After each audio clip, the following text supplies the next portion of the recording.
we get to it, we always have the chat. Yeah. Well, thank you everyone for joining. We're going to get started now. This is our second session.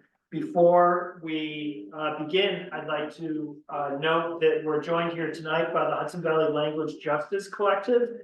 Adriana and Maria are here to provide translation services, English to Spanish. And so with that, I'd like to give the floor to Adriana to provide some instruction. Thank you, Brian. Buenas, okay, it's the person. Okay. Buenas noches. Mi nombre es Adriana. Estoy aquí con mi compa María para ser sus intérpretes de hoy. Good evening. My name is Adriana. I'm here with my compa María to be your interpreters. And this next message is for those folks who are on Zoom. Este siguiente mensaje es para ustedes que están en el Zoom. If you, now I'm gonna talk about how to choose your language channel for this space so that you can understand everything that is said. Voy a hablar de cómo escoger tu canal de lenguajes para entender todo lo que se dice en este espacio. At the bottom of the screen, if you move your cursor, you'll see a little globe in your menu, your Zoom menu, or ... more, and you'll see in the menu interpretation and a globe. Please click that globe and select your preferred language. For example, English.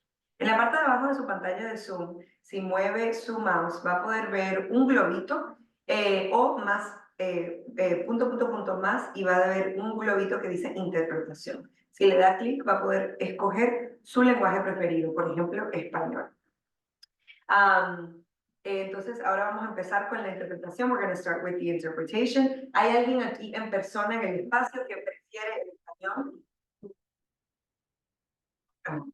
Is there anybody here who prefers interpretation who needs interpretation into English?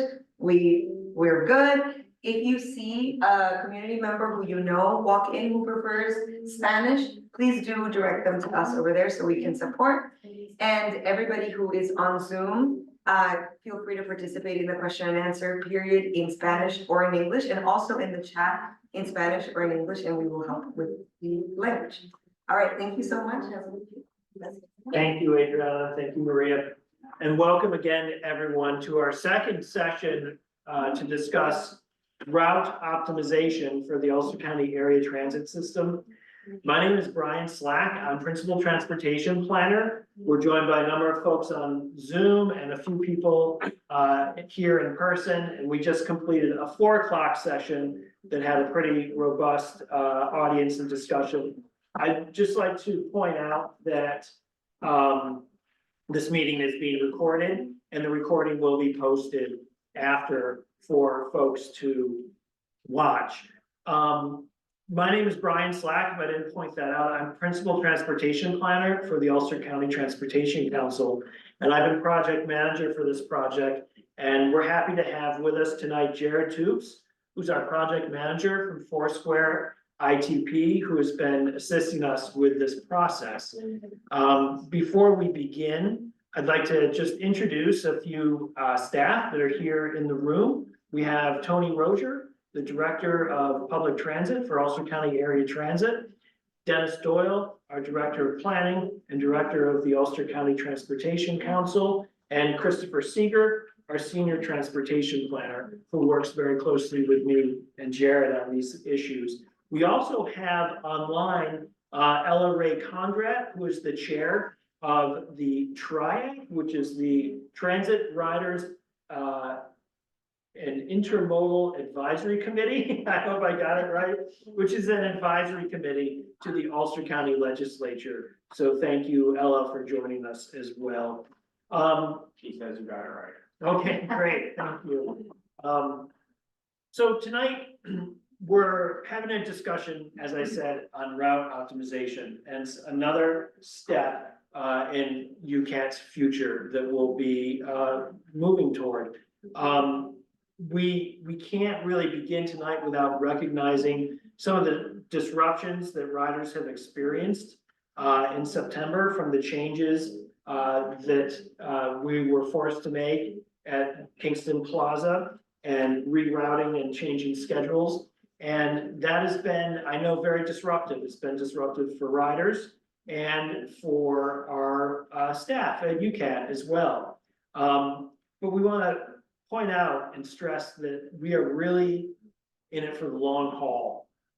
When we are planning for Ulster County Area Transit, and our county executive and UCAT staff are committed to making significant improvements, not just in the near term, but in the long term as well. Tonight, we're really talking about long-term improvements, not necessarily the recent service adjustments that were made, but really talking about what happens in the next 2 to 5 years for Ulster County Area Transit. So just again, to make clear, tonight, we're talking about changes that would occur in the future. They are not imminent. They're not about to occur in the near term. But we'll lay out the implementation schedule and our plans for communicating this process going forward and talk about next steps before the presentation is concluded. I want to acknowledge UCAT staff once again for their excellent work from the front end of the office to the back end, top to bottom. While riders have gone through a lot of adjustments in the past several months, UCAT staff have experienced those adjustments as well. So we appreciate their commitment to ridership and improvements as well. We have a 30-minute presentation roughly, and then we will open the floor to question and answer. Again, everyone's comments will be accepted and recorded and then transcribed as well for future access. What am I forgetting? Any housekeeping items that I need to consider? Put the recording on. The recordings will go online and questions can be submitted at the end of for those of you online, you may submit questions through the Q&A chat function on Zoom when we get there. With no further ado, Jared, the floor is yours. Right. All right. Good evening, everyone. So quick overview of tonight's agenda. We just hit some introductions. We'll go through a quick project refresh of the overall goals of the project, what's been done so far. It's been a minute since we've been out in the public in these kind of meetings. Last time we were here, roughly a year ago, we had a survey. We had some preliminary route ideas that we want to get people's feedback on. I want to report on kind of the high-level results of that survey because that did inform a lot of the changes that we made, or if we did make a change, we have some just kind of general summary of what we heard. We took the temperature of the road. After that, we're going to go and talk about some of the challenges of implementation. Like Brian mentioned, this is not imminent. These route recommendations represent growth for UCAT, their operating budget, how many budget resources. And even if, I gave them a blank check saying, here, do what you want, there are other challenges where they can't just start running stuff tomorrow. So we have to talk about what it's going to take. After kind of hitting some of those global elements, we'll go route by route, looking at the updated network. I have a few slides kind of explaining the network overall, then going route by route, what's changed since last we went public, and then also just some general details about what it could look like. Finally, we'll go talk about some next steps and open the floor for Q&A. So our project refresh, the route optimization plan has 4 goals. First, we want to increase UCAT ridership, or another term for that is we want to increase the transit mode share in Ulster County. Make it to where it's an option people take, even if it's only part of the time, or maybe for 1 or 2 trips a week. Any ridership growth, we want to see it. Next, we want to make sure that these recommendations are adaptable to an electric vehicle transition. There are long-term goals to see UCAT use a fully electric fleet. There are plenty of challenges to that, but one that we want to try and get ahead of is making sure the routes that we design can't be done. There are some unique challenges, so we can't just swap out a bus like you could like a car. We want to embrace new micromobility models. What this meant is we wanted to look at microtransit, which for those who are unaware, microtransit kind of acts like sort of like a public transit version of Uber or Lyft, where you can book something a little more last minute, if you will, typically via an app or a website. So kind of a more instant response version of like demand response, typically smaller vehicles. We looked at microtransit as an alternative and sort of are pursuing it as a separate avenue. And then finally, we want to adopt the new technology platform. There are different technology services that any transit agency needs for dispatching, for tracking data, for knowing, like, tracking the actual buses and GPS. UCAT has different systems right now, but they're kind of, we wanted to look at what's the market, what are the current softwares? Is there maybe a better alternative for UCAT to fully transition to moving forward? Overall project timeline, main thing I want to hit here is that we're kind of nearing the end of this project. We're presenting these recommendations. They are still recommendations. And we are taking like another round of public feedback. We have a public survey, but this is sort of close to like the end of the route optimization plan, to where we'll have these recommendations, we'll have the final feedback from folks, and we transition it to UCAT and UCTC to long-term look at as if resources become available. It's time to implement and do a final review. All right, so the next thing I'll talk about, like I mentioned, about a year ago, we had another survey where we were getting people's sort of preliminary feedback on these routes.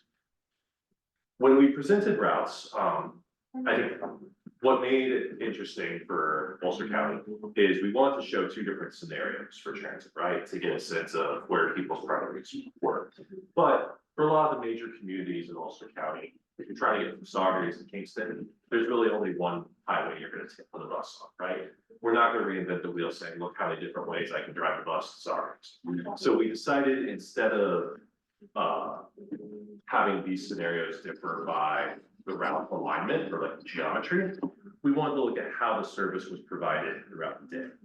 So scenario A's emphasis was much closer to how UCAT operates today. A relatively consistent all-day schedule, whether it's hourly, 2 hourly, what have you. It's pretty flat throughout the day. Scenario B, we said, what if we put more frequency kind of at traditional rush hour, so like 6 to 9 in the morning, 3 to 6 at night. But to keep them both relatively the same cost, we had to take those buses from somewhere else. So you often saw less frequent service kind of in the middle of the day, or maybe the service ended earlier in the evening. It's a very common trade-off. We ask people, do you want something really kind of flat and consistent, or do you want kind of peaks and valleys in service? So for most of our routes, we kind of showed two different proposals and asked people to pick. So for each route, we had a few key questions. One, what did you think about the route overall? We wanted to take a general temperature of the route. We also asked if they preferred scenario A or scenario B, or if they were kind of ambivalent, either scenario could work for them. And then folks also had the opportunity to kind of leave a general open-ended comment. They could literally draw a pinpoint on the map to say, ooh, I like that this goes here, or this isn't gonna work for me. So this table represents a very high-level summary of the feedback we heard. So starting at the average rating column, people had a little slider, and they could move it all the way to the left for I don't like it, or they could move it all the way to the right for I love it. And that value was converted to a number, 0 for they hated it, 100 for it was perfect, good job. And so we could take the average score. So we have the average score for all the routes here, and you can see for most of them, they got a 50 or above. Some of them got as high as like 82, 83 score, right? So what we infer from that is most people generally liked their routes more than they did. And so that was really helpful feedback of, sure, maybe there are other destinations people would want to go, but for the routes we've drawn, generally we're connecting good destinations. We didn't majorly miss some sort of connection, right? We then asked people to pick whether they liked scenario A, scenario B, or either scenario. So you can see the percentages for each route of what people picked. Generally, scenario A either was the top choice, or when you factor in the people who picked either, scenario A or ambivalent was sort of a clear majority, if you will. And then for each route, they can leave map comments. Some routes we didn't hear much of anything. The route we heard the most on was route 7, I believe. And these results represent, we got responses from about 150 people. So the major takeaways from this engagement was, again, most of the routes got a 50 or better, which, that's a bad grade in school, but for this, that shows me generally, hey, most people liked it more than didn't, right? Again, for most routes, people either liked scenario A or they didn't really have a strong preference between the two. So we decided with that sort of mandate, it made more sense to go with what people were familiar with, general kind of all day consistent service.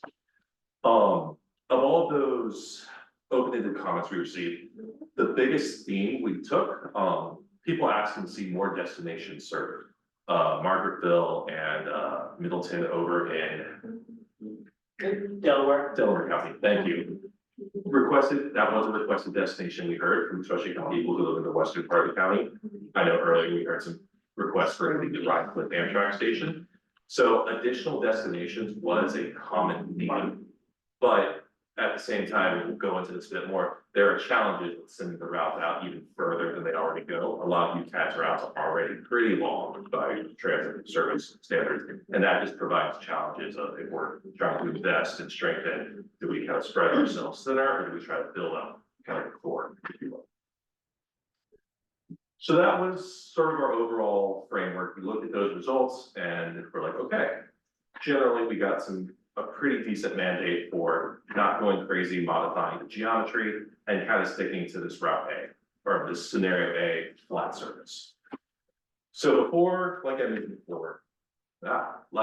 before, even if UCAT got all the operating budget it needed today, there are significant obstacles, not insurmountable, to actually implementing service expansion like this. The first thing we'll talk about is transit nodes, and this is going back to some of the changes that recently happened in September. We worked to identify transit nodes, which are really just kind of major destinations that are served by multiple routes. I just noticed that's like one. There we go. And a lot of these nodes are already served by the existing network. SUNY Ulster has a convergence of several routes. SUNY New Paltz, Development Court at DSS, which is sort of new kind of Kingston sort of local node, if you will. Garrigan Drive in the southern part of Kingston. There will be a node in Uptown where we are now. It's still, I think, being decided what the ideal site for that would be. So for the purposes of this project, we're kind of treating Academy Green as like our Uptown Kingston node, point where people can wait for a transfer. We want to acknowledge that even though UCAT kind of had to pull out and sort of orient away from Kingston Plaza as like this transfer pulse point, we still acknowledge it deserves UCAT service. There's a lot of shopping and retail and employment opportunities in the plaza. What we're trying to do here is just build off of these recent service changes of we're serving the plaza, but we're not trying to converge everything at the plaza. It's where anyone who needs to make a transfer in the system is going to that one spot. We're trying to make it where it's a little more distributed. There are multiple kind of these nodes I talked about where transfers are possible. Sometimes timed, sometimes not, kind of depends, but multiple kind of conversion points. Another thing we looked at after finishing the last round of engagement was sort of runtime and scheduling considerations. For a lot of our routes, they're pretty similar to what's on the road today. So we could look at the existing schedule and make a pretty solid assumption that the same route would go just as fast. For a few of our routes, they're a pretty new kind of combination of segments and roadways. So UCAT staff actually got a bus, got an operator, and did some field testing for us. And were able to tell us like, hey, this route really works. Or we could see, you know, was it slower than we anticipated? Was there a trickier turn that we just didn't think was safe in a large bus? Or, you know, a big thing we faced was the train going through Kingston. And we had to figure out like, ooh, we don't want the bus to be 10 minutes late if it happens to catch the train, right? With that in mind, we also took additional focus to provide rough estimates for schedules. In the last phase of engagement, we said hourly service for roughly X AM to X PM, right? We went a bit more in depth with conceptual schedules here, both to help kind of the public digest a bit more what that could look like, but also to pay additional attention to things like driver schedules and lunch breaks. Sure, we say this route's going to operate 12 hours a day, but how many actual drivers will that take to implement, assuming like an 8-hour or 10-hour workday? We wanted to have a bit more solid idea of the actual sort of labor needs and like logistic considerations. And so I'd say the majority of the changes that have been made since our last round of public engagement have kind of been responding to these two big buckets of sort of considerations. Additional things we want to talk about. All of these recommendations represent a 27% increase in the amount of service UCAT puts out for fixed route transit. We typically frame that as revenue hours, number of hours a day someone is driving in. That's very aggressive for a transit agency, in a good way. So as a result, like Ryan said. Your benchmark for that is current? Yeah, we looked at the current, current average daily revenue hours interpolated to a year and then compared to the proposed schedules. So as a result, this is not an immediate study that we're gonna turn out tomorrow. This is gonna take time to not just build up the funds, but then once you have the funds, then we'll get this later, you know, making sure you have the right number of vehicles, you have the right number of operators and considerations like that. That being said, this is sort of the final public meetings for this project. And we will be collecting public engagement still. We'll collect all that information and put it in a tech memo for UCAT and UCTC to look at when implementation is here. So we have all these comments as the additional resources become available and they decide it's time to implement X route. They can do sort of a final look, a final vetting of the schedule to make sure, you know, road conditions are the same. Making sure we didn't hear some major thing in public engagement that we can try and address. So yeah, that's all that's to say is even if the project's winding down. Wouldn't say like, oh, there's still opportunities for providing feedback and for UCAT to refine recommendations further. Before we get into the routes themselves, I want to talk about a few parallel efforts that we did as part of this study that are important to talk. First, there's a tech memo available on Participate Ulster called Service Logic and Optimization. And what this memo did is it took sort of an inventory of a lot of best industry practices in two key areas. First, in terms of marketing, education, and general communication when it comes to transit. So how do you educate riders about service changes? How do you let people know something is coming? What do other agencies do? And what are the strengths and benefits of any particular strategy? We also looked at service monitoring and performance evaluation. After we make these changes, we want to sort of be taking a more constant temperature check. Are they working? Do we see an increase in ridership? Or are we saying, ooh, maybe this wasn't a good idea because now we have the data to show us that, you know, the on-time performance is really subpar. What this memo does is it outlines a lot of these best practices. It doesn't go quite as far as saying UCAT should absolutely do this, but it sets up UCAT, UCTC, the county for building their own contextualized plan. We didn't want to overstep in knowing exactly what's best for Ulster County. We wanted to give the agency the steps to build their own service monitoring plan and their own public communications plan. The other memo, I talked about this bit at the beginning. We did sort of an inventory of different software solutions for scheduling, dispatching, and tracking data for public transit, right? So we had a partner consulting firm do a lot of interviews with different tech companies and some meetings between those tech companies and UCAT to demonstrate those products. So you get a better sense of like what's on the market right now. This tech memo summarizes a lot of those efforts, as well as provides guidance for when UCAT's ready to transition to a new technology platform. They kind of know the right things to ask for, so that when they put out open procurement, they can say, we definitely want to be able to track X, Y, and Z to hopefully find one integrated software solution that can cover all of these needs. Both of these documents are available on Participate Ulster as well. And with that, we can actually get into, you know, the meat and potatoes, the routes themselves, right? But not yet.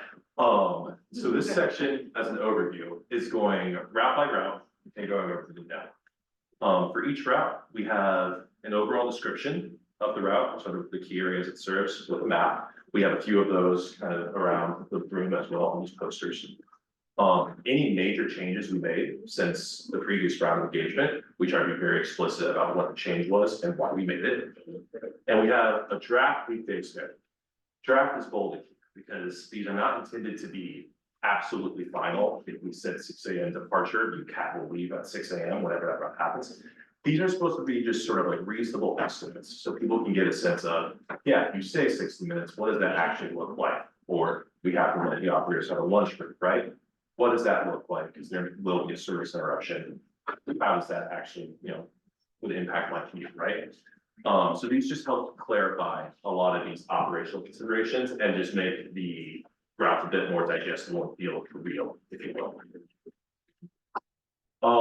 So overall network overview. we have these two simplified diagrammatic maps.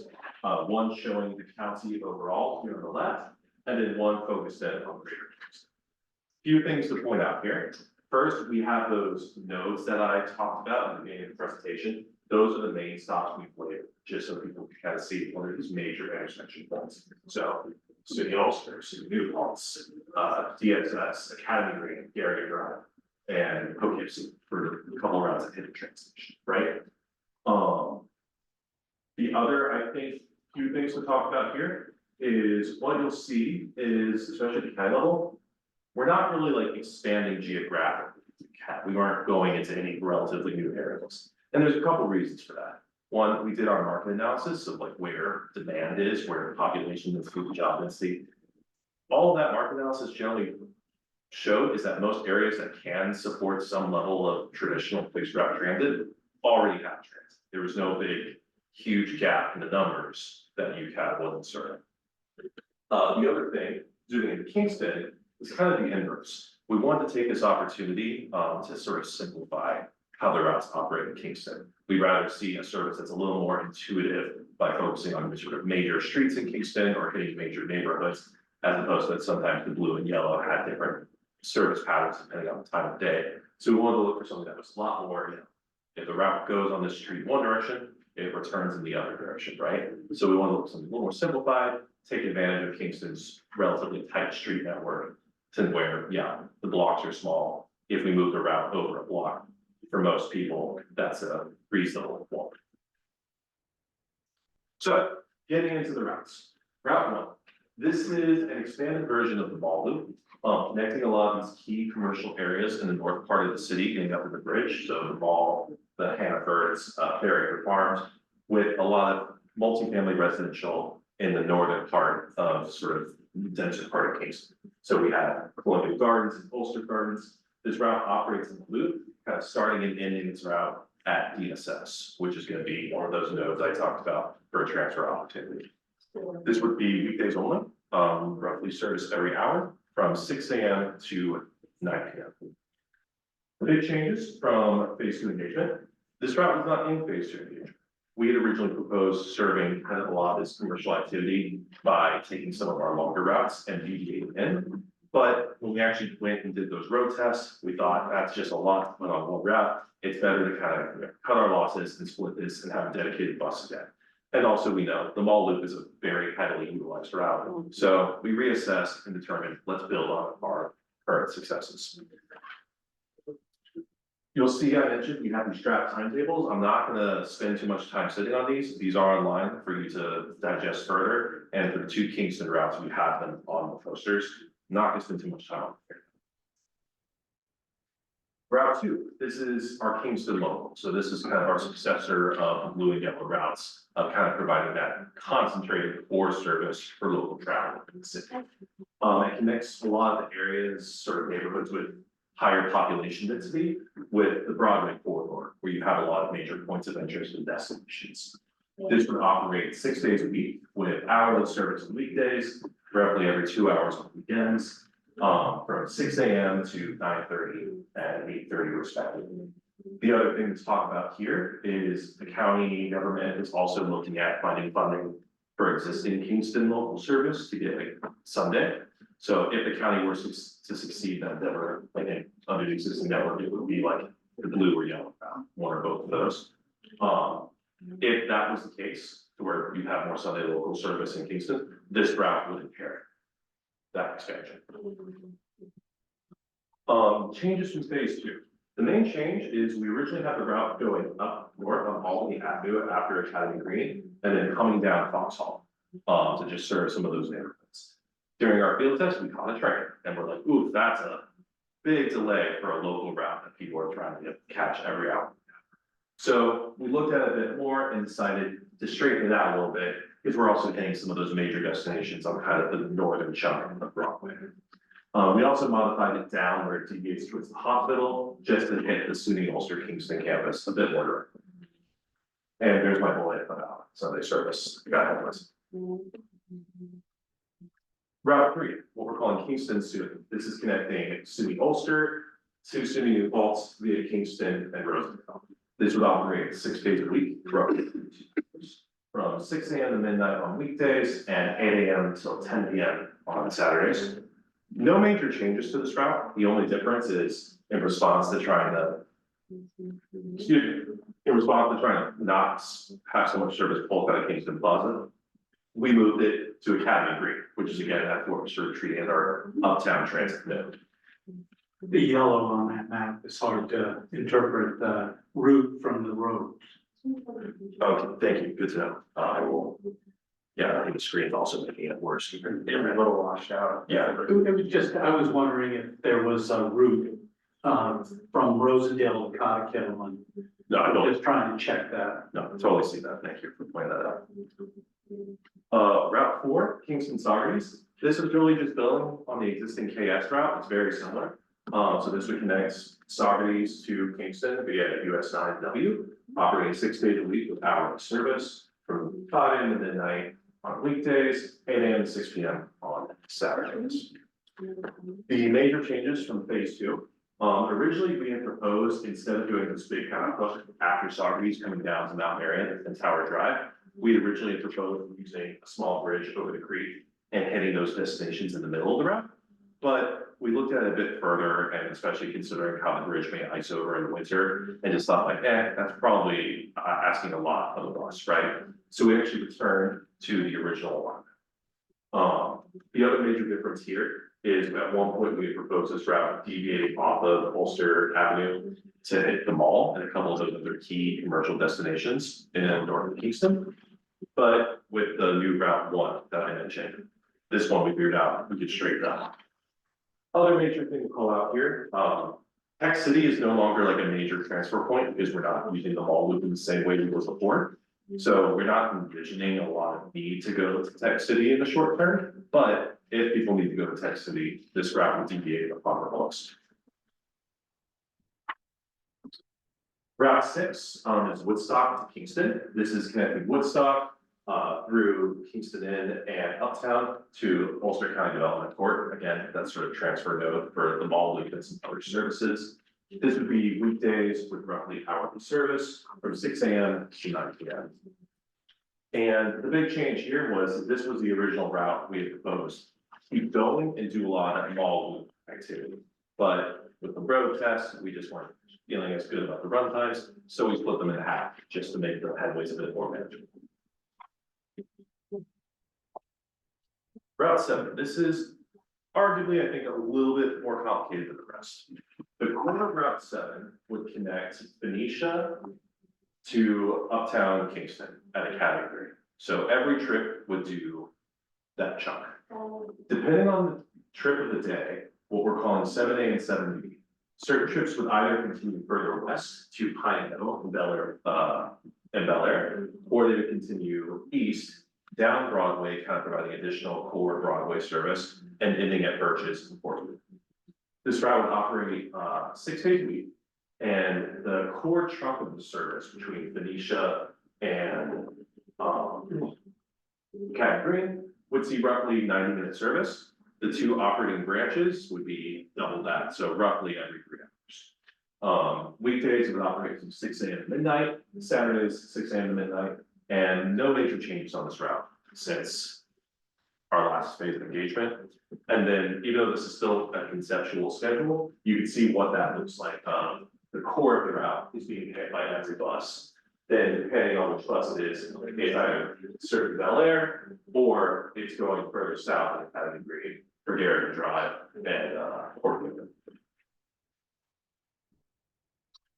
Route 8, this is building on the current EU route connecting Ellenville to SUNY Ulster. Operates 6 days a week with roughly 900 service, going from 6 AM to 11 PM. No major changes on this route. The EU is one of the most heavily utilized, and so again, if it's not broken, don't fix it. Route 9, this is connecting SUNY Ulster to Poughkeepsie via Rosendale and New Paltz.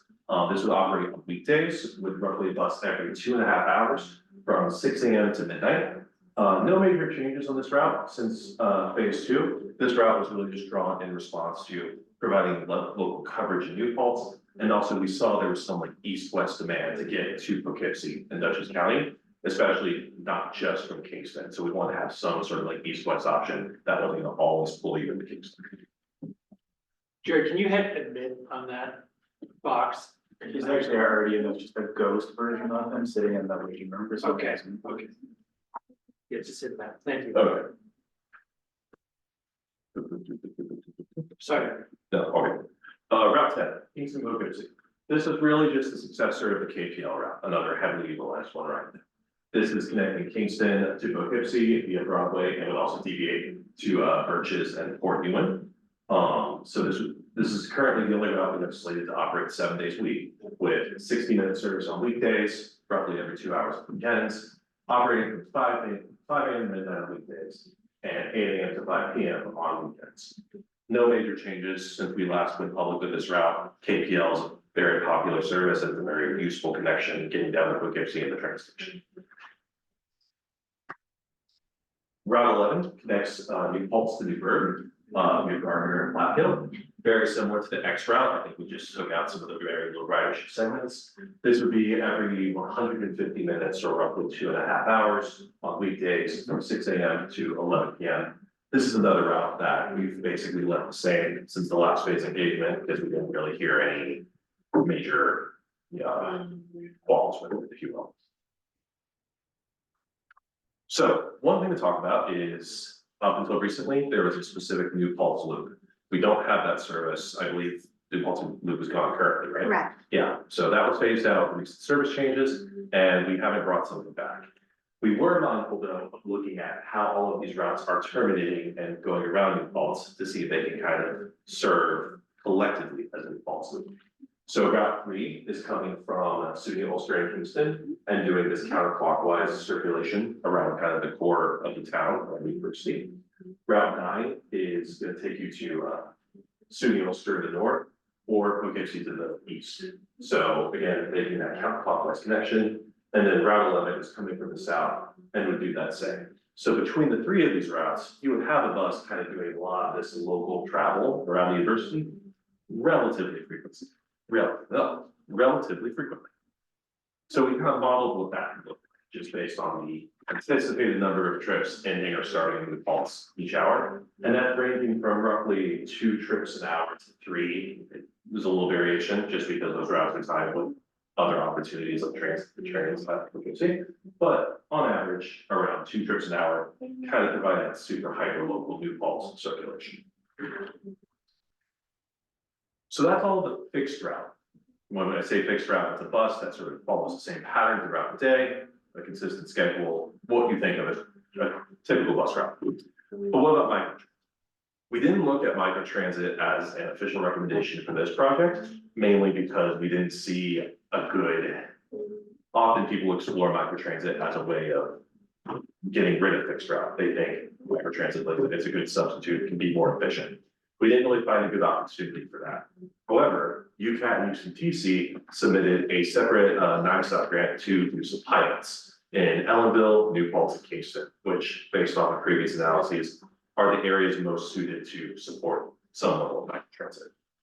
We would want to be mindful that these zones are designed to complement fixed route and not try to compete with it. That's particularly important in Kingston. So whether the microtransit in Kingston could really be focused on when the local service is not running, or whether that's late at night or on Sundays. I think it's still being hashed out, but we would want to be very mindful of having a complement and not compete for. These 9-stop grants would include 5 years of operational funding, and I believe we're still waiting. I haven't heard back from the state yet on that. I also just want to take a moment and talk about some other UCAT services that, since we haven't really talked about them, you can kind of assume they would remain the same. This plan was really focused on the scheduled fixed route service. Again, what you most typically think of. Other services that we basically haven't touched, so we assume kind of maintain the status quo, would be like demand response or paratransit services that cover the entire county. The weekly shopper bus or rural route, which provides additional support in different areas of county on different days, as well as the nature bus. So, what's next? Like I stated, These are not short-term recommendations. They require additional investment resources. So just some metrics kind of showing what that looks like. When we look at the weekday vehicles at maximum service, so the maximum number of buses and drivers who are out at one time. With the existing fixed route network, it's 11. With this proposed network, it goes up to 16. That's like a 50% increase. For daily weekday revenue hours, so how many hours a day someone is driving somewhere from the start to the end of the shift. The existing, it's around 169. With the proposed, it's up to 214. That's a roughly, I think, a 27% increase on the daily, which matches when you interpolate it through the entire year, around a 27% increase in the total number of hours someone is driving us. So like I mentioned, with those challenges, that means these recommendations are not short-term, immediately implementable. These schedules are designed to be sort of conceptual placeholders. These are not the impending service change that's happening, like in the next few months. This is the last opportunity to really provide input as part of this plan. We'll collect that input and we'll catalog it in a memo that we have about public engagement, and we'll provide that to UCAT and UCTC. Then, as resources become available and it's time to actually look at, all right, let's make some of these service changes, they can do sort of their final schedule test and some additional run times. And they can also look at those comments and see, are there any other kind of opportunities we make before we officially announce an impending service change? To collect this feedback after this meeting, there's an open-ended comment form. It's a very simple Google form where you just say which route you'd like to comment on and write out your comment. That will be open for the next 30 days. So that's from now through December 7th, which is a Sunday after. That comment form is available on Participate Ulster's webpage, as well as all of these slides with these routes and these schedules, so you can take more time to digest, as well as all the tech memos and work that's been done in this analysis so far. With that, that's all I have, so we can open the floor. Thank you, Jared. I think it's more comment. Yeah, please take a break for a second, Jared. Rest your voice. This is the second presentation he's provided. While we're just sort of adjusting and getting ready to talk about questions and comments, I do want to recognize Ulster County Executive Jen Metzger. She was able to attend the prior session. For those of you who just joined us or joined us midway, this presentation is being recorded and we will post the recordings after the meeting. But there was an important piece of communication that went out late last week from the county executive's office about all the hard work that her staff in the executive's office and at UCAT have been putting in to adapt to these new recent changes that occurred on September 15th. It's very clear that they're committed to ensuring that we improve this system. So there are near-term recommendations that are going forward. She has recommended Sunday service that we hope to see implemented sometime in 2026. And we'll continue to improve our communication in terms of improvements to the website, schedules, and maps in the near term. What we're talking about tonight are more mid-range changes in the next 1 to 3 years through the route optimization. So I just want to make that clarification and acknowledgement of the work that's occurring that is very much ongoing.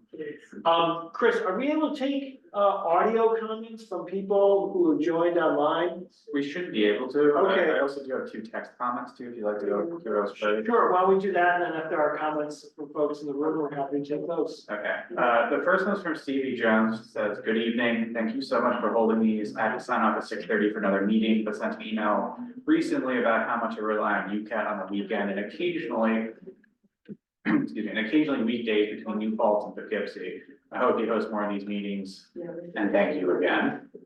Thank you. And then Margaret McCallum asks, so to be clear, will the bus route go back to SUNY New Paltz for students to use? There are 3 different bus routes that would all do that sort of core circulation around campus. So for a lot of those local trips, if they're just trying to get from one side of campus to the other, they could hypothetically just wait for any of them to come along and they're going to do as we proposed, like this counterclockwise circulation. There is not a designated New Paltz route that just does the New Paltz. So awesome, thank you. I also, I think if you stop sharing your screen, we can actually have the, Yeah, let's see. Screen share. yeah, now the owl is owling. Mr. Gilmore, welcome. I'm David Gilmore, from New Paltz. I'm a certified planner.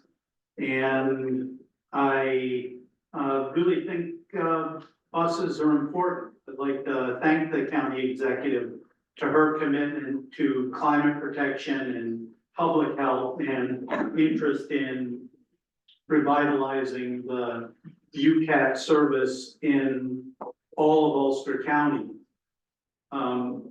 I'd like to just start by saying that I do believe that this study could do more. And I'll try to lay out some of the reasons that I believe that. I guess I'm a field of dreams planner in that, you know, I do believe if you build it, they will come. And I'll try to relate to why I think that there's more that can be done with this current plan. Especially, I feel that it's important that there be more analysis as to how and why this plan is consistent with the existing long-range plan and the other studies of Ulster County Transportation Council. I do feel that there should be more detailed recommendations and alternatives analysis. I'm particularly, I can't say I was able to spend a lot of time with this study, so I do think that there's probably content that I'm missing. But when it comes to consistency, you know, especially, I wish that we could have one whole program, that we could have dated documents, that everything could be compiled and available on the website. And I do think it would have been a little bit easier to go through this study to form my opinions and provide input. I guess some of the things that I don't know is, as a fixed route study, does Ulster County have a hailability for buses, or do the buses need to stop at fixed stops within the fixed route system? I believe the official policy is that it can be hailed with the exception of Kingston and New Paltz, but I don't know if that's fully adhered to. We do have a flag the bus system, and the places that we don't flag the bus are actually right down Broadway in the city of Kingston. And New Paltz, there's never been any question about that, but city of Kingston, yes, because people will dodge out Thank you. So I think it's critically important that we think about where we are at right now. We're about to embark probably on one of the biggest expansion in bus transit in the nation in its history in the adjacent MPO, based on new leadership of the MPO in New York City. We are an adjacent county. As I went into this study, for example, where there's discussion about getting the bus to the Poughkeepsie rail station, but there's no discussion of the motor carrier that's plying the Route 32 corridor currently. And it's an example of a topic that I think needs to be looked at least as an alternative. If Ulster County is buying buses under CMAQ to assist with congestion mitigation in the region, should not this motor carrier be at least addressed and asked and explored? Is there a potential for that vacant seat from Kingston, for example, down to New Paltz to be used? And for that matter, should this study look at the relationship between that motor carrier and the buses that are going to New York City, and how to get people on those buses? I particularly think that a build it approach, a Field of Dreams approach to transit in Ulster County, that, for example, our state routes, we need to be figuring out where we're going to be putting bus stops. I think of New Paltz, at Shivertown Road, at Springtown Road.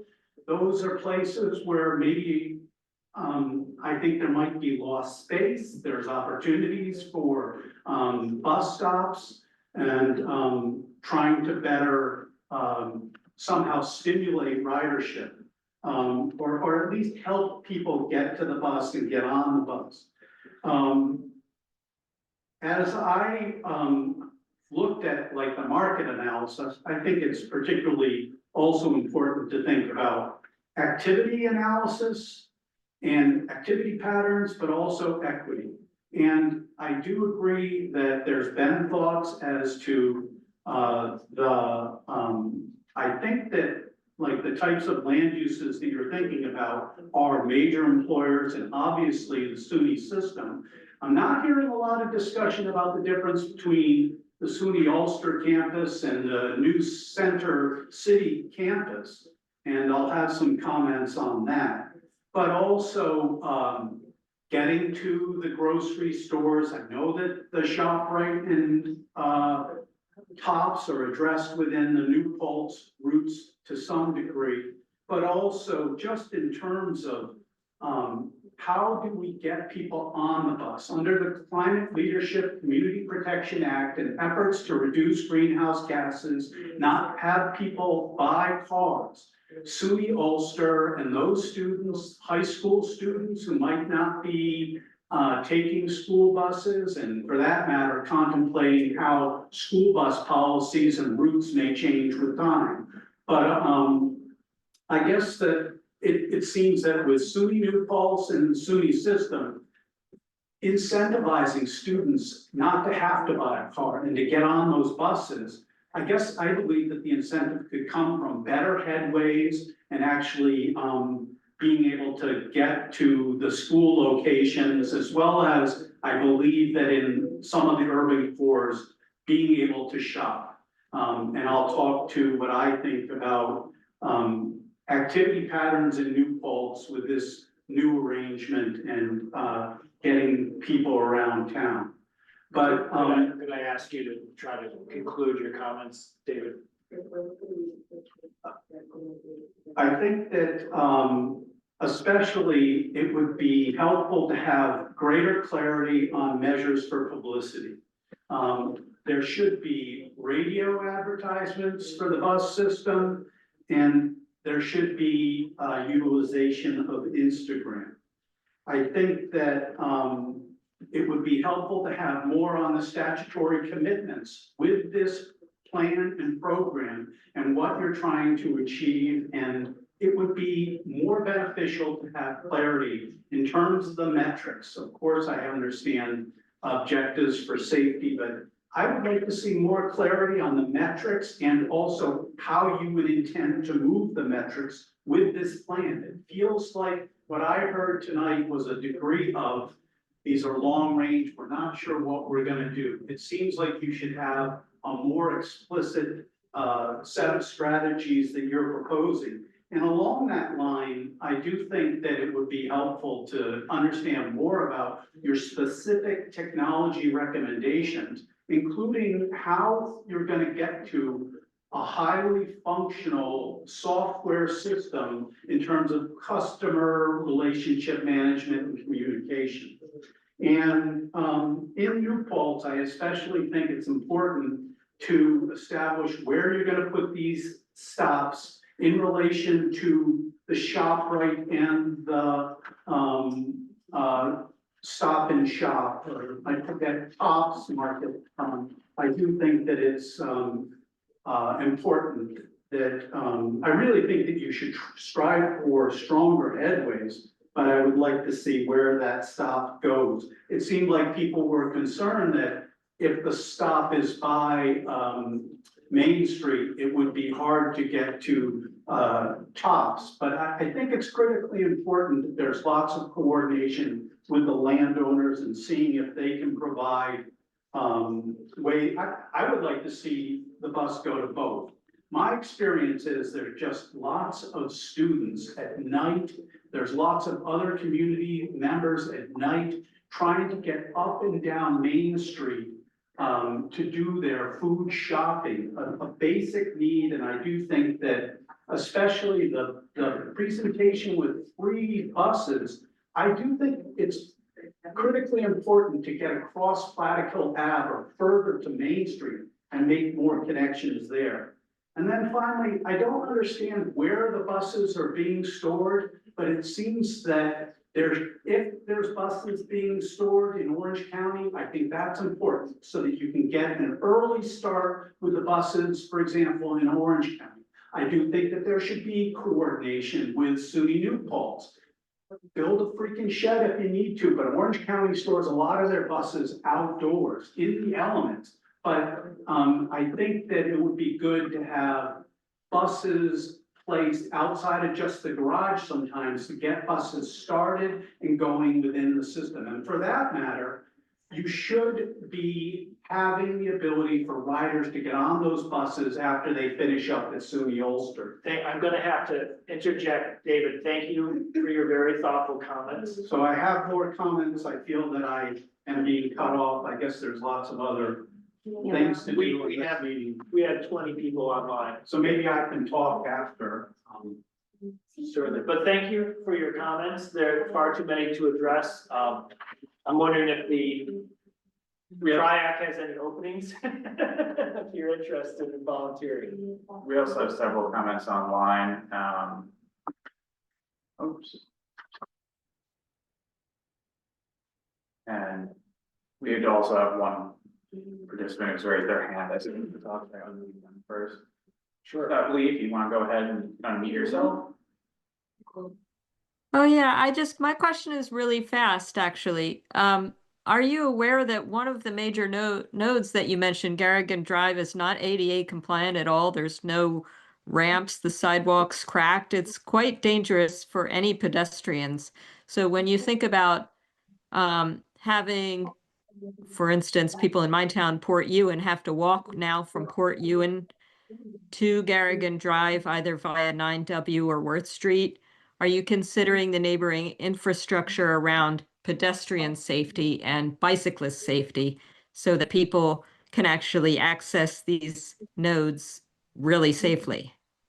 We looked a lot at UCAT's existing infrastructure as kind of our initial guiding point, which I know means there might be things to be left improved, but we didn't smartly enough, we didn't propose anywhere that didn't have like some sort of transit access already. But to your point about Port Ewan, there are two routes between the proposed 10, which is the hourly Poughkeepsie service. We proposed that maybe into Port Ewan at Burgess. Between that and 7B, that's more than hourly service. So I would think that between those two, that's a decent number of trips per day to where Port Ewan residents would utilize that and not feel like they have to walk to get To the point of ADA accessibility, ADA access in the city of Kingston and throughout Ulster County, but particularly in the city of Kingston, it's been a well-known, well-documented issue of concern and longstanding. UCTC has inventoried all the sidewalks in Kingston and throughout the county for ADA compliance, and those are available through our website through an interactive map. That work has informed the Complete Streets Committee in the city of Kingston. It's very active, and we're very pleased to note that the Kingston is funding a full-scale sidewalk plan for the replacement and fully accessible, for building out a fully accessible sidewalk system over a period of time. It's well overdue. It's a major issue throughout the city and throughout the county. To that end, we also have talked about inventorying all of our stops and shelters and signage and various amenities that are located at UCAT stops. That is something that is going to be on the horizon for us. So we recognize your need. I would also point you to the Kingston 511 system. If you have serious concerns regarding accessibility, if you're unable to access the sidewalks, report it to 511.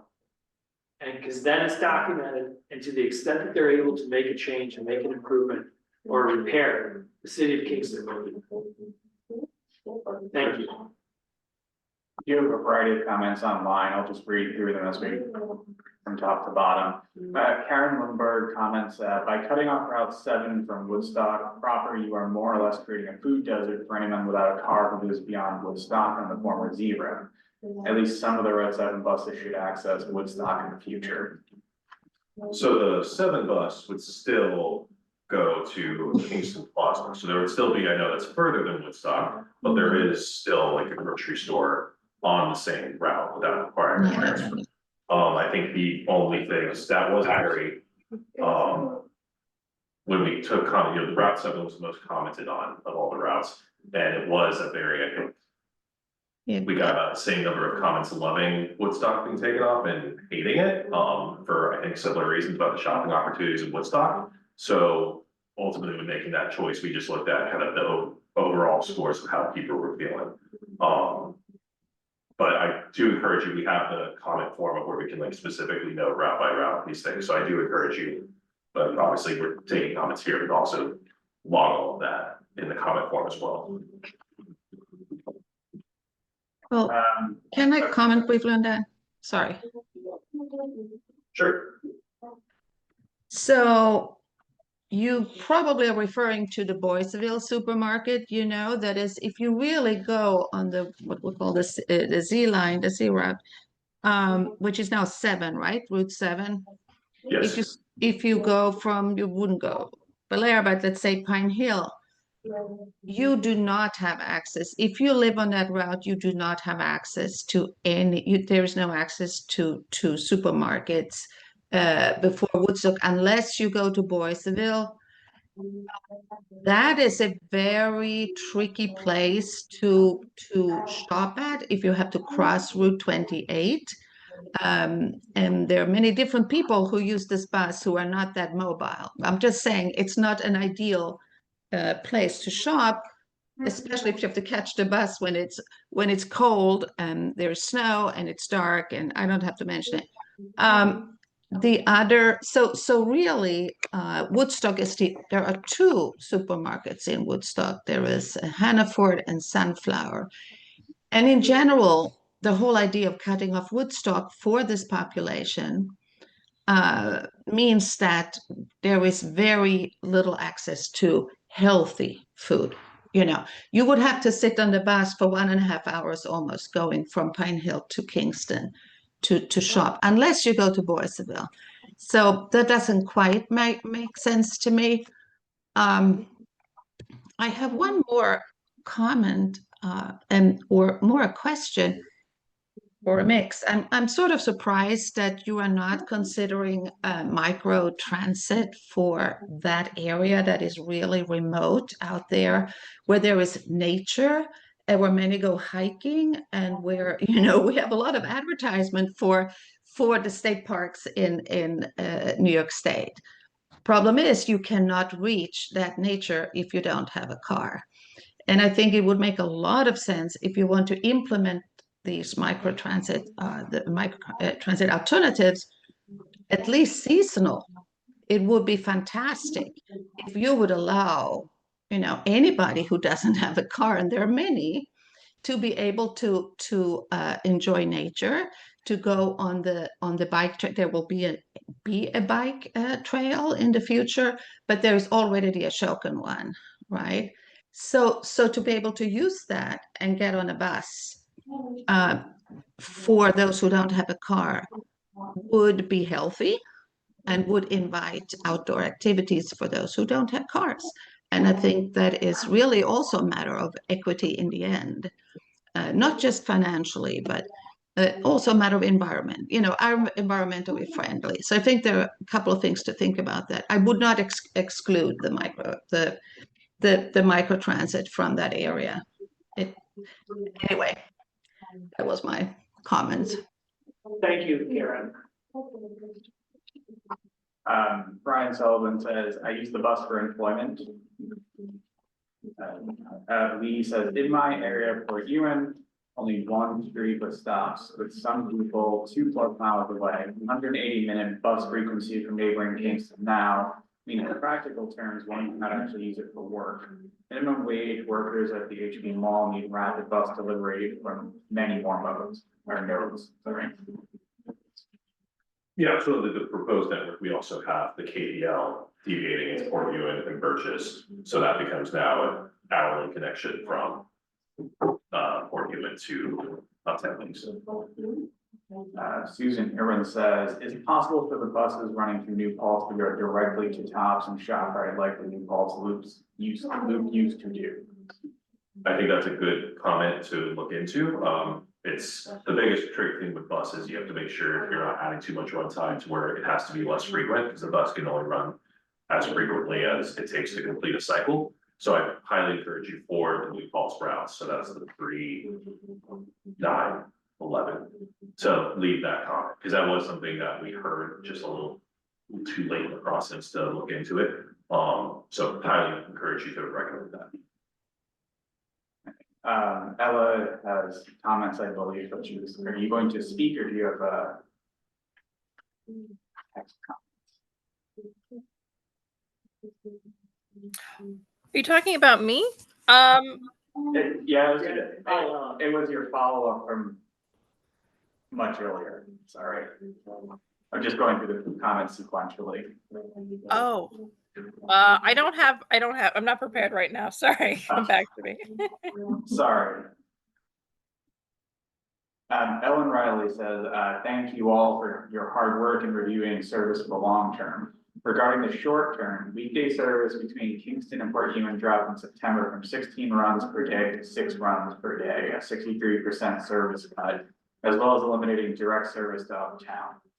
Adding additional wait time and walk time to reach destinations, trips between Kingston and Port Ewan are now adding 4 hours per round trip for riders.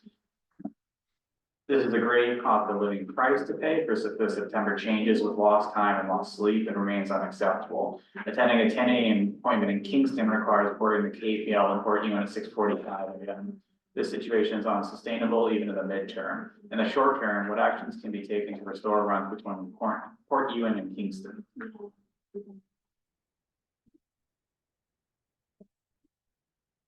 Tony, I'm gonna have to ask you, put you on the spot, how have you been trying to accommodate, what sort of concerns have you been hearing about Port Ewan service? So we do hear those same concerns that there's less trips through Port Ewan to Kingston. When we designed this route that is current, not the one that Jared's talking about now, we looked at all of the ridership and found that there were 10 to 13 passengers that were picked up at the places that needed it in Port Ewan per month. So along that corridor on the yellow bus, 10 to 13 people per month were picked up. So that's why we decided to reduce that service and have the KPL cover it a little less during the day.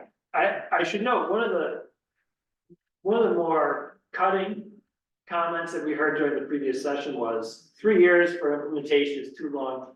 I might be dead by then. And the county executive heard that as well. And I think that there's a real sense of urgency and need and demand to see changes soon. So we're going to endeavor to work on making those changes as quickly as we can. I'll also add that with the changes that we made on September 15th, that allowed us to have additional drivers. And we, like Brian said, along with the exec's office, are looking into adding maybe service, maybe more frequently, a few times a week, if not more than that. But that is something that we have taken back from all the comments from residents in Port Ewan. Yeah, we've heard a lot about Port Ewan tonight. We feel your pain. We hear your concerns. So thank you. Rosequin asks, is there a plan to focus on expanding service to Bard and Rhine Cliff now that Metro North is expanding service to Albany? We'd heard this request before. I mean, the Metro North news obviously was very like last minute. Excuse me. I think the challenge is that you catch all the same trains in Poughkeepsie that you would catch in Rhine Cliff, even with that. And Poughkeepsie has the benefit of like, it's actually like, there are other destinations. I took the train here the first time I came to Kingston. I took Rhine Cliff because it was the closest station on the map, but there is a lot of lack of development and density in that area. So I'm not sure, even with additional resources, there would be a strong market case for sending a bus across that bridge and trying to get to Rhine Cliff because there's a lot of very low density areas compared to Poughkeepsie. I understand there's a shuttle that operates between Bard and I Park. Is that correct? They have their own bus system, but I don't know whether there's actually a quote shuttle. The bar shuttle just goes, the farther it goes, Hannaford's. Yeah. That's the part it would be like, that's as far as it goes, like a mini loop, that basically is like a campus, in-campus loop. The farthest it goes is Hannaford's and back there. Hannaford in town of Ulster. And Red Hook, No, Red Hook. Red, Red Hook, so it does not correct. come over. Not at all whatsoever. Thank you, Maria. Yeah, It's tough, and, you know, we've worked with, Dutchess County and would highly encourage Dutchess County to consider providing service to Ulster. Yeah. It's a stretch for us at this point. Cheryl Snyder asks, are they going into Birches without a call ahead? I'm not, comment came about 15 minutes ago. I'm not sure at which point of the conversation. The routes that serve Birches, we have serving them as a regular scheduled stop in this proposal. For KPL and the 7, right? Correct, so for the 10 and the, yeah, 10. Erin Riley also says phone availability remains a concern as calls to dispatch go unanswered and into voicemail for a callback within 24 hours. This is not helpful, which is in response to the comment about call aheads into Birches. And we have Cheryl Snyder, it says routes aren't very useful, people can't get to them, or they've missed their bus due to inaccurate information. For this process, finally, issue accurate information that is synchronized across Facebook, the UCAT site, the 2 apps for iOS and Android, not to mention the printed schedule. Yeah, we mentioned that the county executive's office is doing some short-term strategies to try and improve like communications collateral, assisting UCAT. And then we also talked about, there's our memo that goes into like general best practices about, well, then that memo is more focused on like educating service change. It also provides insight on different strategies that could just be used for, you know, general service awareness. There's a part in the appendix that talks about like how timetables could be formatted for improved legibility or items like that. So those are being. Cheryl Snyder also asks, have you assessed the impact of this route optimization for paratransit users? Will there be an increase or decrease in coverage for the people known to need paratransit in this county? We maintain paratransit service status quo. Rosequin says, accessing to the trails outside of the nature bus service is quite dangerous, and it's referring back to Karen's comments about north of Woodstock. Everyone agrees with that. Cheryl Snyder asks, in the community feedback and gatherings, how many senior meetings did you attend throughout the county? Please don't rely on QR codes alone and never put them in digital media. They belong in print media. Digital media needs clickable links. Thank you. Say seniors are probably one of the most represented groups in most of our public meetings, and I think in our original transit survey, we have some demographic questions. I think they were. Might have to go back. I want to say it's at least 20% responses. Yeah, I would also say, Brian, want to talk about the coordinated service plan, transit service plan. Right, we do a separate planning process called the Coordinated Human Services Transportation Plan, which focuses specifically on transit service provision to people with disabilities and the elderly. That's a separate standalone planning process that we do every 5 years. And there is extensive outreach that's conducted to senior groups throughout Ulster County. And that document is available at UCTC. Which, skipping one sentence, Cheryl said many seniors don't understand QR codes. No. I mean, I don't understand QR codes. Any other comments in the room? David, do you, since we have some time? I just would encourage you to not do the standard thing that another study is not done. But could you try to at least consult with the principals for the micro mobility studies and see if there's any information to be gleaned? And then if, I just want to emphasize the opportunity, the different SUNY campuses and SUNY New Paltz to try to get, better headways overall within the system, but also around those campuses. And I use the example also, there's a campus in Cottikill. I do think it's a bit of a ghost town at night, but for a student that has a night class, it looked like they could be waiting quite a while for a bus home from Cottikill if they had to go, for example, south to New Paltz or I think to Kingston. It looked like there was a long gap if you had a night class up at that campus. And it seems like, in addition to just trying to increase the headways within the system, I don't know if there might be opportunities to try to structure some of the mitigation that you want to fund, some of the measures that you want to fund with this work, and see if we might use it as mitigation with NISDOT or as part of seeker analysis within municipalities, that we're trying to really get the bus stops and leverage the 5307 funding, but also how we can better invest in rolling stock, using mitigation that might somehow be gathered, because we're getting people onto buses, not buying cars, and we're protecting public health because we're lowering greenhouse gas emissions, which are critical to everyone. There are additional comments online. I'm gonna combine or do some of these out of order. Ellen Riley says, referring back to the conversation about Port Ewan, currently Port Ewan has more frequent service to Kingston on Saturdays than it does on weekdays. And Lee Ultimate says, I can tell you why there's only 10 to 13 people on that Port Ewan bus. Most were taking Uber or ride services because it was too impractical to take the bus. UCAT needs to think about who you weren't currently reaching, the potential, not the low current bar. Those are both related.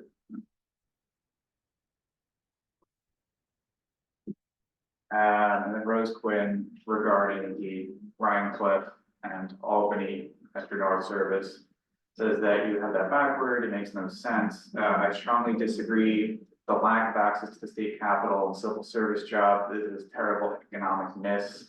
Very short-sighted. Albany is commutable from Kingston.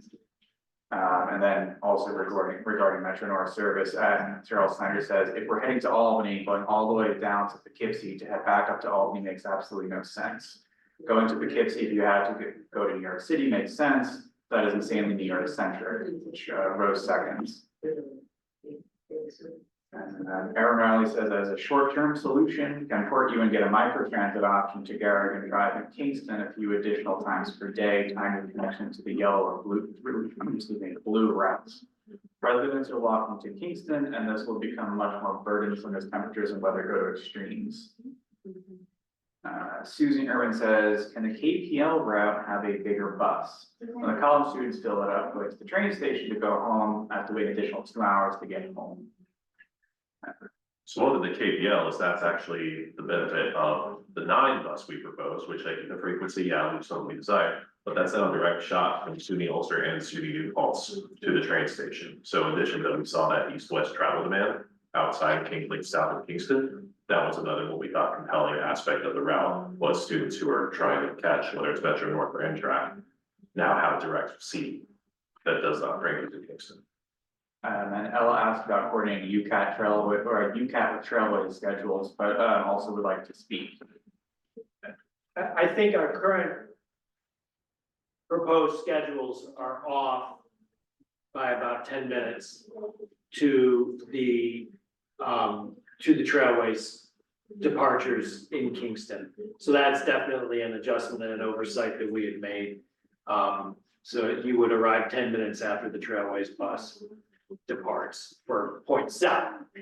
There are multiple Trailways buses, so there's a lot to consider there. Susan Irma must correct herself, not the Cape Hill, but the UPL bus should be the bigger bus. Okay, interesting. Ella, you wanted to speak? Yes, we will say that. Hello, everybody. Yeah, so I had a few thoughts. Just wanted to thank you for your work on this plan, and I'm honestly I'm really thankful we have this, because this is gonna be an improvement in some ways for sure. And well, regarding the trailways, I think one thing is that if we had more frequent service, that would kind of, we wouldn't have to like coordinate the time so closely, because you could just kind of hop on, um, every 15, 20 minutes. So I would like to request that when we're thinking about what to implement first, definitely restoring the service that was cut in September would be, I feel like that should be the first thing that we do.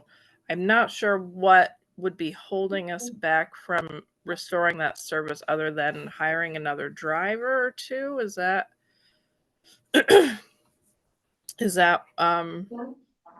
but it seems like there were little cuts made throughout. So anyway, I want to, so the way the cuts were done kind of brings up this idea to me of, we build affordable housing, and a lot of it's for seniors or people who need subsidized housing, people with disabilities. And it seems like every time we build affordable subsidized housing, it's in a place that people are going to need transit to get anywhere at all, because it's just, you can't walk anywhere from there. So, even like Golden Hill, it's close to town, but it's up this hill. People aren't going to be able to safely navigate that. Some people are not. Birches, Ulster Gardens, Healthy Way, etc.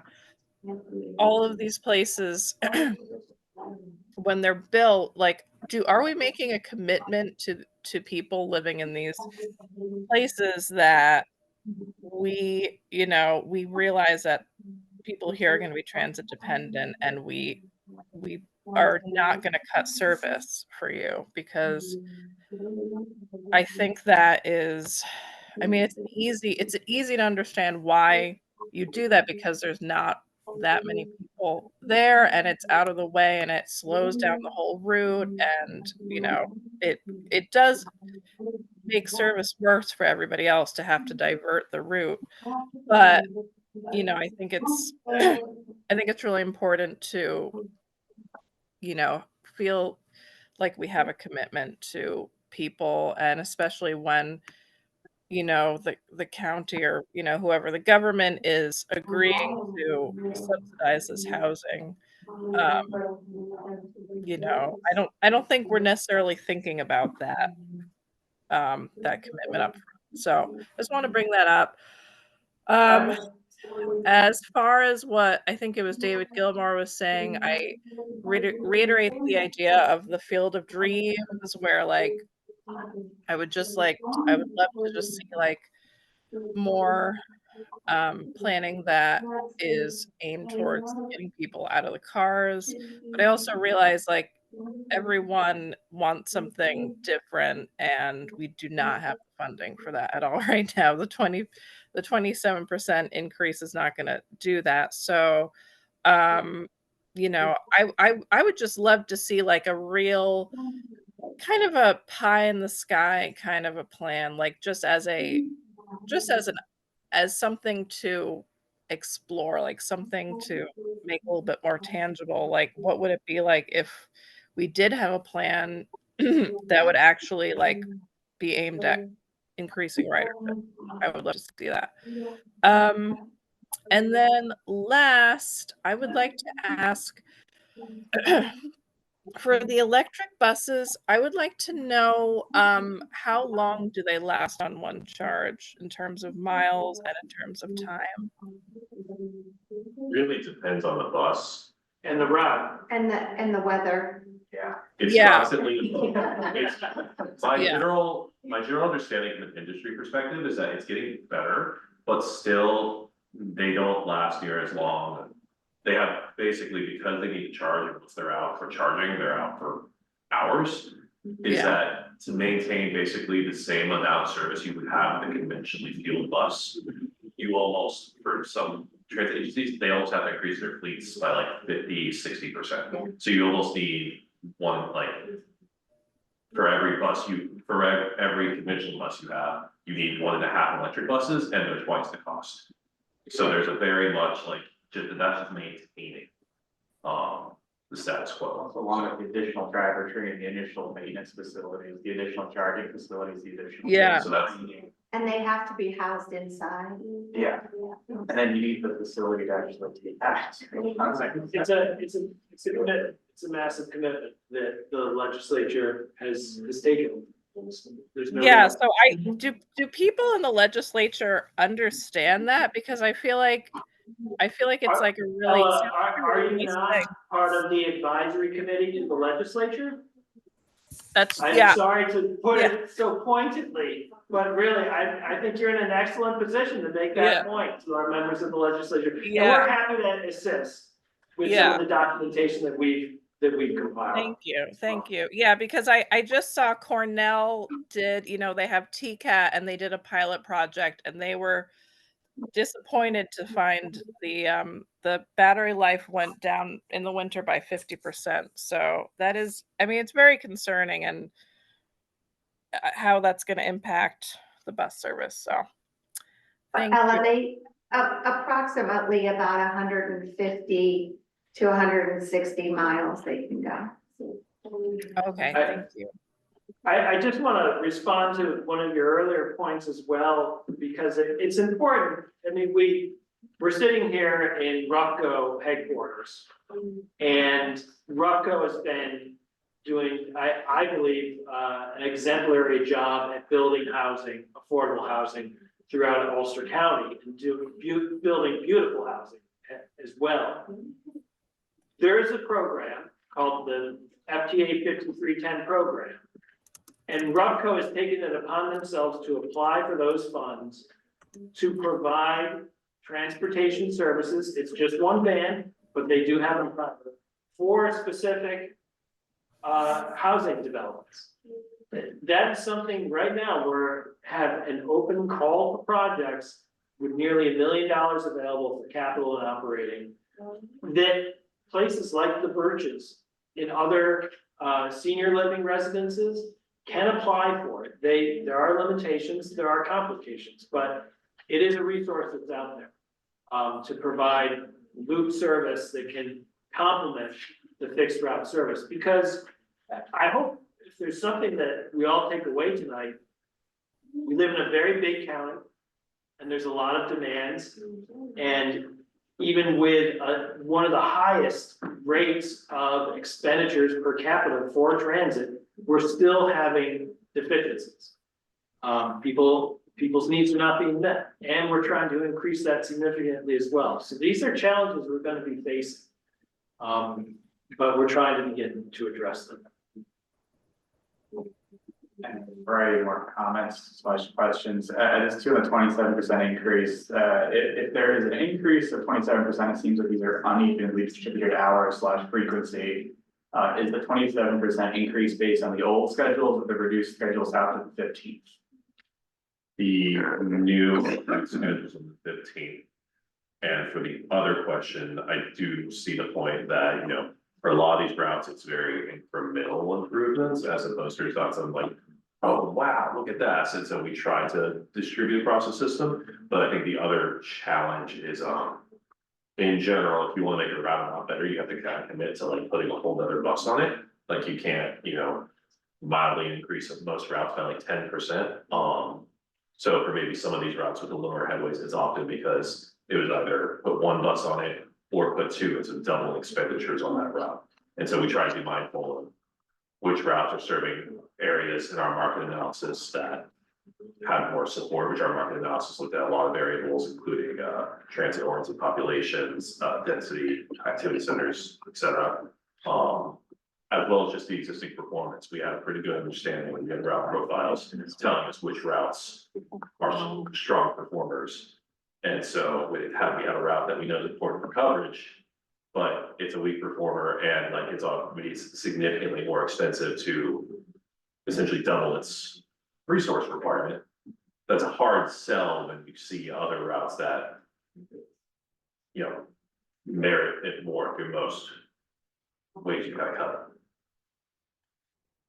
Cheryl Snyder says transit routes and stops need to be committed to as a part of the planning process.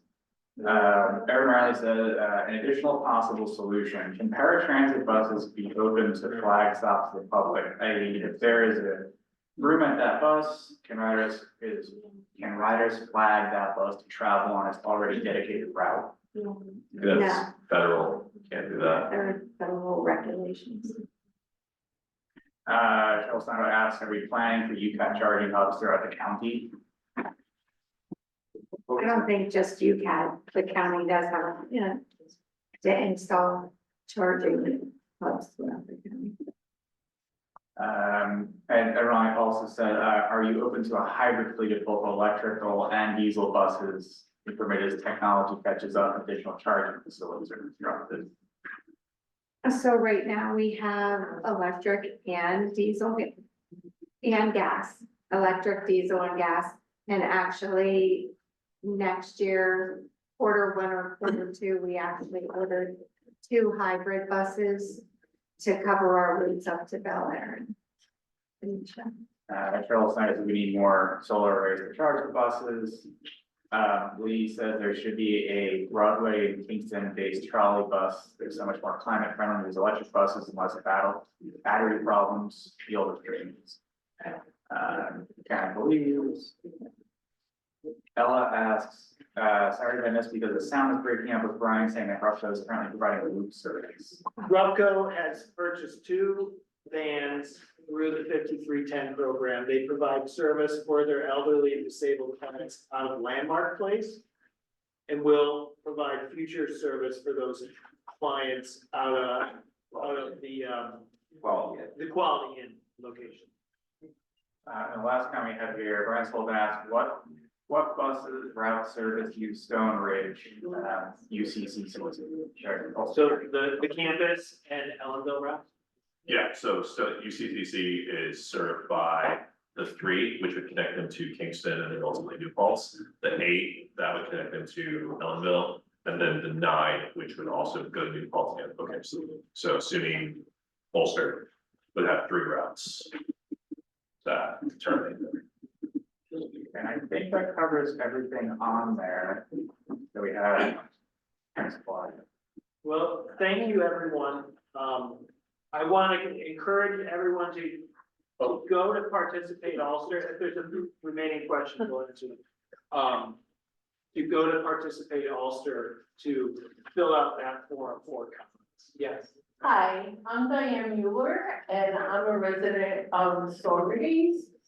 And I sit in on the Saugerties Transportation Advisory Council, as well as I'm an employee with the Holiday Inn Express and Suites on 32.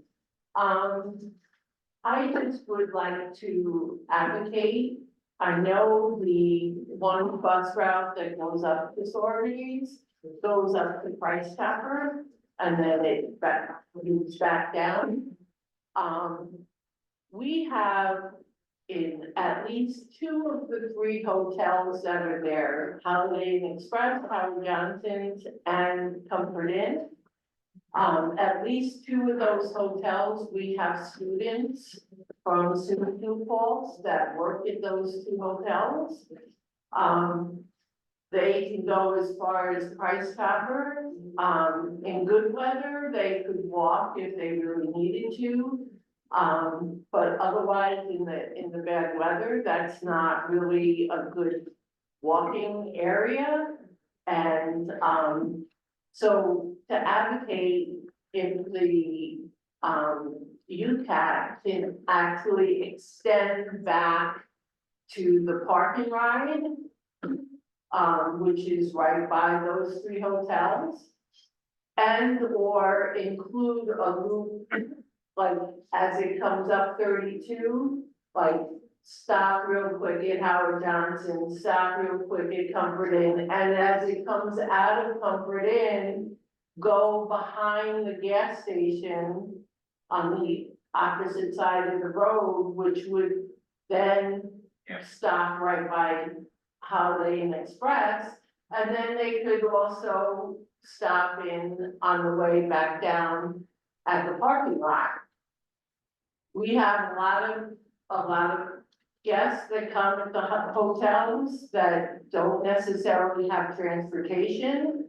They would love to be able to, you know, explore the area more and, you know, give us business, but can't necessarily do so because they have no way to get around. They try to use Uber and Lyft. They're not reliable services, so those micro transit, you know, services that you're talking about would also be really ideal. We have a lot of weddings that we get a lot of people that are at the hotels that need transportation. Sometimes the weddings provide their own bus transportation. But there are many that don't. So for safety reasons, you know, people were drinking at the weddings. If we had other forms of transportation so that they can get around without having to drive. As well as for those who don't have the transportation, it would be really beneficial. And, just even things as far as, you know, people going to the parking ride, traveling from other areas, parking there and then being able to get on the bus, and whether it's Saugerties, whether it's Kingston, whether it's New Paltz or other areas, being able to travel without driving, especially if they don't know the area very well, and they would have the access. And again, you know, we're a big county with tourism. It would make it so much easier and it would increase ridership. So those are just a few of the things that I wanted to bring up and kind of advocate for. Thank you so much for your thoughtful comments and especially for coming all the way from Saugerties, and we really appreciate to have the Saugerties contingent here tonight. I think Carl has one quick question. Yes, I work in a retail store in Simmons Plaza, Route 9W in Saugerties. There is a bus stop right there in front of Simmons Plaza that is utilized a lot, especially when people going south to Kingston. At night, they're dropped off at the old diner across the street. I see a lot of people exiting there. So that stop is used quite frequently, at least in the mornings and evenings going north and south. We do encounter a lot of people when they're new to the area because of the type of residence and housing that's in this area. People come in and ask about the buses. We don't know. There's no schedule posted. What I'd like to know is if there, I haven't actually looked at the UCAT website. Is there a UCAT app with a trip planner? So they can at least point from point A to point B and have them tell them, well, this is the buses you want to take and what time these run. And, you know, like There is a UCAT app, there is a UCAT app where they can download yes, on both Apple and and Android, yes. does it do a trip planner for them? It does not do a trip planner. They would have to go on and look at the schedules They'd themselves. have to look at the individual routes, individual tables and time slots, right? But Correct. Google Maps also Google- has. I was just gonna say Google Maps has Google Transit Yeah, and we're part of that too. And, okay, that will tie into those schedules. That's the information I need that I can provide these people, thank you. And the schedule, if you just Google UCAT schedules, you'll see the traditional map with print It's called Ride UCAT. schedule. And then there will be at the bottom, you can click to download the app on your phone. Okay. And- Most of them have a problem, like getting from Saugus down to Kingston, down to the malls. That's a no-brainer for them, but they usually have more detailed questions, like, I need to get to the Kingston Plaza. Well, I said, well, okay, well, you have to go out and figure that out yourself, I don't, we don't have those resources to provide. for Google Maps, you literally like put in your origin destination like you were doing driving, and you just click the transit bus icon. It will generally try and find, like, this is a standard schedule data set that any transit agency basically just gives Google as they make updates. And it will include, you click details, it actually includes like, walks 4 minutes, the bus is here, the bus is scheduled to leave at 8:02 p.m. to the plaza at 8:30. So, and that will also account for things like transfers. Okay, that's the information I'm looking for. Thank you. I'm embarrassed to say I've never looked now, but I wonder if, as it is GTFS, if like stuff like City Mapper already has the UCAT data there, because it works exactly like you're describing. Like it's Most going to of be, the- I feel like it did get most, but I never looked, so it might have. to be- I always, any city I'm going, I just use Google Maps to navigate Yeah, transit. I don't, yeah. since I know how to use it in the city, like. And just real quick, Jared, did I ask you the question about the 27% increase, what it was based on? The most recent operating stats that So I have. post Yes. December 15th. Yes. Well, thank you again, everyone, for attending in person and online. We had really great participation. That's all the time we have for this evening. Again, please submit comments in writing through the form. My email address is up there as well. And if it's something to do with existing service, we can direct those comments to the people who need to hear them. Or if it's comments on the proposed new service, that's what we need to hear through the form. So thank you again. There's a 30-day public comment period, and we look forward to presenting digitally the final draft or the final report by the end of the year. So thank you all. Thank you. Get home safe.